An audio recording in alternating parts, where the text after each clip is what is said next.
আলহামদুলিল্লাহ, আমার ভিডিওটি ফলো করার জন্য আপনাদেরকে ধন্যবাদ।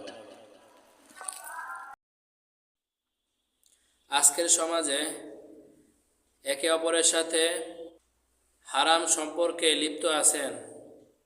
কাল কিয়ামতের দিন সেই আপনার বিপক্ষে সাক্ষী দেবে। আপনারা যখন নিজের সন্তান ও স্ত্রীর জন্য দোয়া করবেন, তখন এই দোয়াটা পড়বেন, রব্বানা হাবলানা মিন আজওয়াজিনা ওয়া যুররিয়াতিনা কুররাতা আ'য়ুনিন ওয়াজআলনা লিল মুত্তাকিনা ইমামা।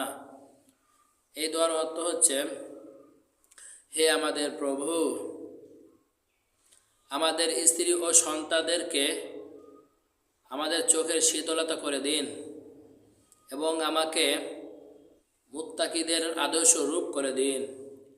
আমরা মোনাজাতে একটা দোয়া পড়ি। দোয়াটা হলো, রব্বানা লা তুজিগ কুলুবানা বা'দা ইয হাদাইতানা ওয়া হাব লানা মিন লাদুনকা রাহমাহ ইন্নাকা আনতাল ওয়াহ্হাব। এই দোয়াটির অর্থ হচ্ছে, হে আমাদের প্রতিপালক, আমাদেরকে আপনি হেদায়েত দান করে আমাদের হৃদয়কে বক্র করে দিয়েন না এবং আমাদের উপর রহমত নাজিল করুন। নিশ্চয়ই আপনি অধিক দানশীল। ওহে বন্ধু, তোমার কাছে আমার একটি প্রশ্ন। তুমি মশার ভয়ে মশারির মধ্যে ঢুকতে পারলে, জাহান্নামের ভয়ে মসজিদে কেন ঢুকতে পারো না?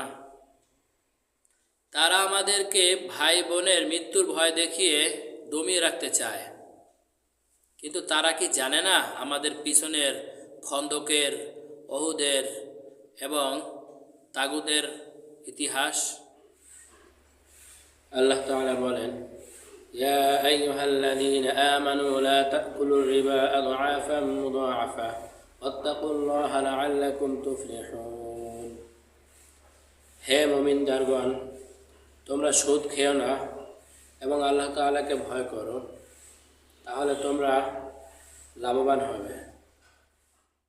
ভিডিওটি ভালো হলে সাপোর্ট করুন প্লিজ।